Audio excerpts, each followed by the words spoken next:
योगेश अग्रवाल जी, मथुरा से। श्री राधे। महाराज जी, आपके चरणों में कोटि कोटि प्रणाम। महाराज जी, आपके द्वारा बताए सही मार्ग पर चलते हुए, नाम जप करते हुए भी जीवन में विषम परिस्थितियां बनी रहे, तो इन्हें क्या समझना चाहिए? भगवान की कौन कृपा सी होने वाली है या परिस्थिति है? प्रारब्ध है? जीवन में सर महाराज जी बस नाम जप करते हुए भी मतलब स्ट्रगल पूरा एकदम से नहीं, नाम जब तो नई खेती है। पुरानी जो हमारे कर्म हुए हैं ना, वो आकर के दुख सुख का खेल तो खेलेंगे ना। तो उसे भगवान की इच्छा नहीं, वो नाम जप का फल नहीं, वो हमारे पूर्व किए हुए कर्म का फल है। अब अगर नाम जप इस कोटि का आप करें कि वो प्रारब्ध नष्ट हो जाए, उस कोटि का नाम जप होना चाहिए, तो वो नष्ट हो जाएगा। नहीं तो उसको भोग लीजिए और ये नाम जप आगे चलकर परमानंद प्रदान करेगा। भगवान के धाम की प्राप्ति चाहोगे, धाम की प्राप्ति हो जाएगी नाम जप से। ये चाहोगे कि इसी लोक पर लोक के सुख मिले, तो वो भी मिल जाएंगे। पर पीछे जो शरीर जब रचा गया था, उस समय तो आप नाम जप नहीं कर रहे थे। उस समय पाप और पुण्य दो के द्वारा शरीर रचा गया, और पूरे जीवन का रच गया है कि 40 साल में ये होगा, 30 साल में ये होगा, 15 साल में ये होगा, 85 वर्ष में ये होगा, जितनी आयु है जितना। अब ये नया खेती है नाम जप। अब संकल्प करो कि नाम जप से हमारा वो पाप नष्ट हो। अब इतनी कोटि का नाम जप हो कि उस पाप को नष्ट कर दे, तो प्रारब्ध नष्ट हो जाएगा, नहीं तो भोगना पड़ेगा। और जब उस कोटि का नाम जप होगा तो आपको ज्ञान हो जाएगा कि शरीर तो छूटेगा ही, आज नहीं तो कल सब तो छूटेगा ही, चाहे स्वस्थ रहे चाहे जैसा। तो यार नाम जप से भगवान की प्राप्ति की बात करें कि शरीर की? इसीलिए बड़े बड़े महात्मा लोग प्रारब्ध भोग लेते हैं शरीरों में, कष्ट सह जाते हैं और भगवान को प्राप्त होते हैं। तो आप समझ पा रहे हो, ये जो परिस्थितियां आती है ना चाहते हुए भी, जो हम नहीं चाह रहे हैं, वो हमारे किए हुए कर्म का परिणाम है। पूर्व जन्म में जो हमने कर्म किए, जन्म जन्मांतरों के 3 प्रकार के कर्म हैं, संसारी आदमी नहीं जानते हैं। एक है संचित कर्म, जिसमें हमने पाप पुण्य जितने जन्मों में किए वो सब गोदाम लगा हुआ है, संचित कर्म। और एक है प्रारब्ध कर्म, जिससे दोनों चीजें निकालकर पाप और पुण्य कुछ इस मानव जीवन को रचा गया। और एक है क्रियमाण, जो अभी हम कर रहे हैं। अभी इसी जन्म में आपने ऐसे ऐसे पाप किए हैं जिनका आपको दंड नहीं मिला है, और आप जानते हैं और भगवान जानते हैं। क्योंकि कोई भी शरीरधारी बिना कर्म किए रह नहीं सकता। और कर्म 2 प्रकार के होते हैं, पुण्य और पाप। एक निषेध, एक विधि। और जब तक भगवान की कृपा से ज्ञान नहीं प्राप्त होता, तब तक पाप कर्म करने में रुचि रहती है। तो कोई भी शरीरधारी ऐसा नहीं है जिससे पाप कर्म ना बने हो, जानते हुए भी कि पाप कर्म हमने किए हैं। और वो पाप कर्म का ना हमें दंड मिला है कानून से, ना भगवान से। तो वो सुरक्षित फल फूल रहा है, समय का इंतजार कर रहा है। वो आएगा तो आगे हमको पटकेगा। इसी जन्म में जो हमने पाप किए हैं उन पर ध्यान करो। अगर उनका दंड मिल जाए तो एक 5 मिनट की गलती, आजीवन कारावास या फांसी। और ऐसी कितनी गलतियां अपने से हुई हैं, भगवान को साक्षी करके देखो, कोई भी हो। ये तो सार्वजनिक बातें हैं कि अगर अपनी गलतियां हम खुद लिखें जितनी हमें ध्यान में है, और उनका दंड हम निर्णय करें, तो हम भोग नहीं सकते इतना दंड मिले कानून के अनुसार। हमें कोई दंड नहीं मिला है, ना कानून का दंड मिला, ना भागवती। तो वो कर्म गया कहाँ है? वो कर्म सुव्यवस्थित बढ़ रहा है, वो आकर हमें पटकेगा कहीं ना कहीं। जब हम हंस रहे होंगे, खा रहे होंगे, खेल रहे होंगे, तब वो कर्म ऐसा विघ्न डाले, तब आएगा कि यार नाम जप करता हूं, बुरा तो किसी का कर नहीं रहा, फिर ये क्यों आया? बुरा अभी नहीं है, ये पीछे का हिसाब आ रहा है।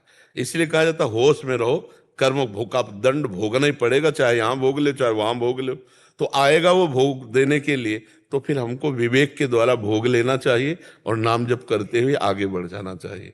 क्योंकि ये थोड़े दिन का मनुष्य जीवन है, इसमें नाम कमा लो, वही आपको भगवत प्राप्ति करा सकता है। नहीं बार बार जन्म, बार बार मरण कितना भोगेंगे? इस बार तो मनुष्य जन्म हुआ है, अगला पता नहीं सुअर कुत्ता गधा कौन सी योनि में भगवान भेज दें कर्मानुसार। इसलिए नाम जप करते हुए दुख सुख को भोग। अभी आपके ऊपर कोई दुख है क्या?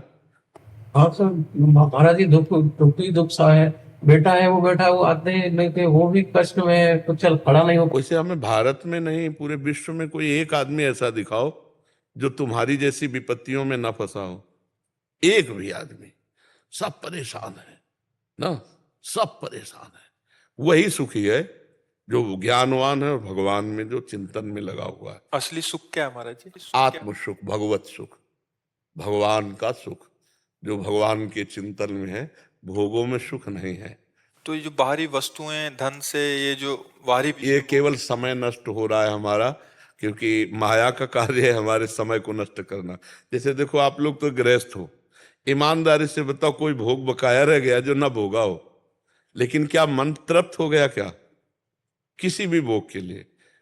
कहीं भी। जिसे तुम देख रहे हो वो किसी और को देख रहा है, वो किसी और को देख रहा है। जिसे तुम देख रहे हो कोई उसे भोग रहा है, और जो उसे भोग रहा है वो किसी और को देख रहा है, वो किसी और को देख रहा है। ये क्या है? महाराज भर्तृहरि जी का हमने चरित्र कई बार सुनाया है। भर्तृहरि जी चक्रवर्ती सम्राट और उनकी रानी पिंगला, बड़ी सुंदर। और भर्तृहरि जी को क्या कहना, सर्वांग पुष्ट चक्रवर्ती सम्राट। तो पिंगला प्यार करती थी अश्वपाल से, घोड़ों की रखवाली करने वाले से। है कौन? चक्रवर्ती सम्राट की रानी। और अश्वपाल किससे प्यार करता था? महाराज की नृत्यांगना से, जो दरबार में नाचती थी। वो पूरा चरित्र हमने सुनाया है। तो जब भर्तृहरि जी को पता चला कि मेरे जैसे सम्राट से ये तृप्त नहीं है, और ये अश्वपाल से, और अश्वपाल महारानी से तृप्त नहीं, वो नृत्यांगना से, तो धिक्कार है। और मुकुट उतारा, रख दिया और बैरागी बन गए और भगवान को प्राप्त हुए। ये यहाँ सुख कहाँ है? कहाँ सुख है? आपके पास सारे सुख हैं, छोटे बड़े, छोटे बड़े सब सुख है, कहाँ तृप्ति है? आप अंदर देखो, जलन शांत हुई क्या? मांग शांत हुई क्या? सुख तो केवट को जब मिला तब उसने कहा, अब कछुनाथ न चाहिए मोरे, दीन दयाल अनुग्रह तोरे। कब सुख मिला? जब भगवान के चरण धो रहा है। भगवान के चरण मिले तो अति आनंद उमगी अनुरागा। अति आनंद, अति आनंद किसी भोग में मिला क्या? जो हम सोचते हैं, सोचने में सुख होता है, वो भोगने में नहीं होता। ध्यान देना हमारी बात को, यह आध्यात्मिक विषय है। जब हम किसी भोग को सोचते हैं तो जो हमें सुख लगता है, तब लगता है यार चलो अब इस भोग को भोगते हैं। तो भोगने में वो नहीं मिलता जो सोचने में होता है। ये माया है। और भोगते भोगते पूरा जीवन निकल जाता है, फिर भी सुख नहीं मिलता। सुख जब मिला, जब हम भगवान का नाम जप करके भगवान में चित्त को जोड़ा, तब सुख मिला। केवट कह रहा है कि अब कछुनाथ नृत्य, बहुत काल में कीन मंजूरी, बहुत जीवन हो गया कर्म करते हुए, आज आनंद मिला है आपके चरणों का। जैसे गोस्वामी जी कह रहे, पायो परम विश्राम राम समान प्रभु ना ही कहूं। जब तक भगवत प्राप्ति नहीं होगी तब तक सुख नहीं मिलेगा। या खोजते रहो, दौड़ते रहो, भागते रहो, इस शरीर में नहीं, उस शरीर में, इस वस्तु में नहीं, उस वस्तु। पैसे का क्या सुख है? अगर वस्तु ना मिले तो पैसे का कोई सुख है क्या? मान लो 2000 रुपए का एक कमरे में भर के आपको अब दे दिए जाए तो आपको बिल्कुल सुख नहीं मिलेगा। क्यों? अब उनसे वस्तु नहीं मिलती। पैसे का सुख वस्तु, और वस्तु का सुख भोग, और भोग में सुख है नहीं। देख लो, कितना भी चाहे भोग लो, कितना भी कर लो, पूरा जीवन निकल जाता है, कभी तृप्ति नहीं होती। फिर वो ऐसे पाप कर्म कर बैठता है कि फिर हथकड़ी, बेड़ी, जेल में, या फांसी की सजा, या गोली मार दी जाती है। दुर्गति को प्राप्त हो जाता। सुख तो मिला नहीं, सुख तो किसी को नहीं मिला। सुख जब मिलेगा तो सुख की पहचान है कि तृप्त हो जाओगे और होगा अब नहीं चाहिए। वो तब होगा जब भगवान मिल जाएंगे। भगवान का भजन करोगे तो हृदय से आएगा। कि आप शुरू करो भजन, खुद देख लेना, आपकी रुचि हटने लगेगी। जितना ठीक भजन करोगे, उसकी पहचान है कि इन सब गंदी बातों से, भोगों से आपकी रुचि खत्म होने नहीं है। कितने लोग ऐसे हैं केवल प्रवचन सुन करके भजन मार्ग में लगे, हजारों लोग मांस मदिरा गंदी बातें त्याग दी। हजारों लोग यहीं आके बोल चुके कि हमने त्याग दिया। क्या वो पहले नहीं त्याग सकते थे? लेकिन जब अध्यात्म की बात सुनी तो इतनी बुद्धि पवित्र हो गई कि गलत आज, और अगर अध्यात्म में चल देंगे तो क्या वो भगवान को प्राप्त नहीं कर सकते? कर सकते हैं। हम भगवान के अंश हैं, भगवान को प्राप्त कर सकते हैं। तो बिना भगवान की प्राप्ति के सच्चे सुख की प्राप्ति है ही नहीं। प्रश्न क्या था? जी यही है कि मतलब नाम भी जब कर रहे हैं, बट वो हाँ, इसको क्या समझे, भगवान की कृपा या नहीं, पुराना प्रारब्ध का है। भगवान किसी अपने बच्चे को दुख नहीं दे सकते।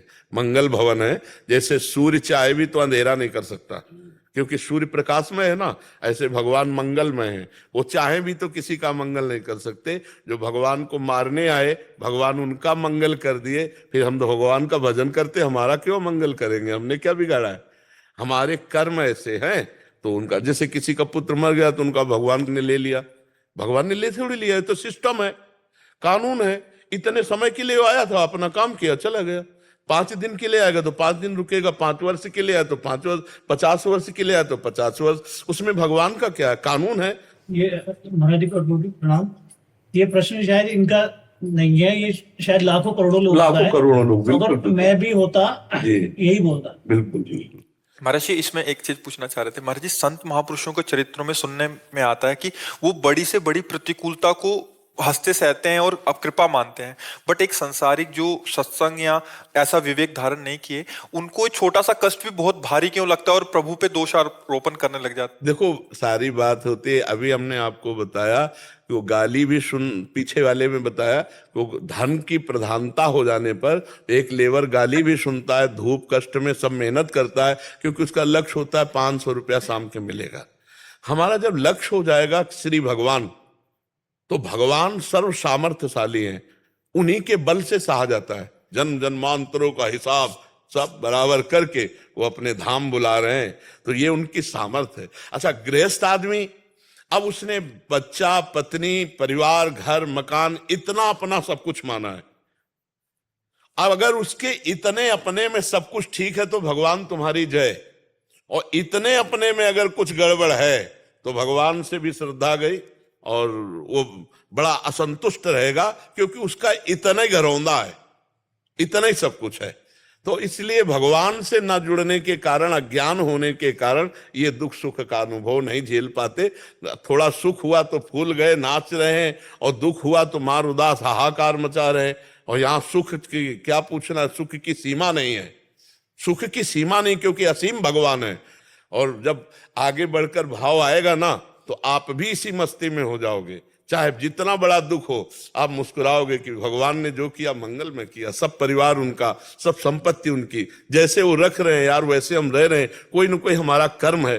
देखो, कर्म को भगवान कोशिश करके भुगवाते हैं। दशरथ जी के द्वारा इतना तपस्या भजन हुआ कि भगवान बेटा बने आके, आप विचार करो, और एक पाप बन गया, श्रवण कुमार का वध। श्रवण कुमार का वध, वो शब्द वेदी बाण संधान करना जानते थे, तो वो जो मटकी के साकरी और उसे डुब डुब डुब ऐसे आवाज में मानो मृग पानी पी रहा है, तो उन्होंने उसी शब्द पे बाण मार दिया। तो मृग था नहीं, वो तो श्रवण कुमार थे, माता पिता को तीर्थयाटन करा रहे थे। उनकी छाती में लगा, जो आह निकली तब उनको लगा ये तो मृग की आवाज नहीं, तो मनुष्य की आवाज। नजदीक गए तो श्रवण कुमार को देखा, प्राण निकल रहे थे उनके। कहा, भाई तुम जो भी हो, ये पानी ले जाओ और मेरे माता पिता को आखिरी मेरा प्रणाम कह के पानी। अब उनके होश खराब हो गए कि ये क्या हो गया, मेरे द्वारा ये क्या हो गया। जब बूढ़े माता पिता के पास गए तो उनका, बेटा इतना विलंब क्यों। वो बोले कैसे, बेटा नहीं। तो उनका, बोलो बेटा, कभी हमारी आज्ञा उल्लंघन नहीं की, बोलो ना। तो उन्होंने कहा, महाराज क्षमा कीजिए, मैं चक्रवर्ती सम्राट दशरथ हूं, आपका बेटा श्रवण कुमार मारा गया मेरे हाथ से शब्द वेदी बाण के द्वारा, ऐसा ऐसा। तब उन्होंने कहा, जा, मैं पुत्र वध करने वाले के हाथ से पानी नहीं पीता, लेकिन जैसे मैं पुत्र के वियोग में तड़प कर मरूंगा वैसे तू मरेगा, तुझे कोई नहीं बचा पाएगा। तो देखो, भगवान के बाप बने पिता, बाप जी हैं भगवान के दशरथ जी, लेकिन कर्म जो बना तो वैसे ही तड़पते हुए राम राम हा राम कहे, वैसे ही पुत्र वियोग में प्राण त्यागा कि नहीं। भगवान मिटा सकते थे ना, लेकिन भगवान ने नहीं मिटाया ना। ऐसे ही भगवान अपने संत, अपने भक्त के प्रारब्ध को भोगवा देते हैं और मिटाते नहीं हैं। तो देखो, आप लोग उसको धैर्य पूर्वक भगवान का कृपा प्रसाद पाते हुए उसको सह जाओ। यहां इसका नाम पहले तो जान लो क्या है, मृत्यु लोग। यहां सब मरेंगे, खुली बात समझो, कब कौन मरेगा ये पता नहीं है। तो इसलिए धैर्य पूर्वक, विवेक पूर्वक चलो। यहां जो जितना आया अपने अपने समय से चला जाएगा, किसी को कोई रोक नहीं सकता है। इसलिए भाई विवेक, थोड़ा ज्ञान प्राप्त करो, अध्यात्मवान बनो। ऐसे छोटी छोटी बातों में दुखी सुखी मत हो। यहां से हमको भी जाना है, तुमको भी जाना है, और आपको भी जाना है, और अकेले जाना है, और यहां से कुछ नहीं ले जाना। जो पाप कर्म या पुण्य कर्म किए वही भोगना पड़ेगा। इसलिए थोड़ा धैर्यवान बना जाए। पुलकित अग्रवाल जी। श्री जी, श्री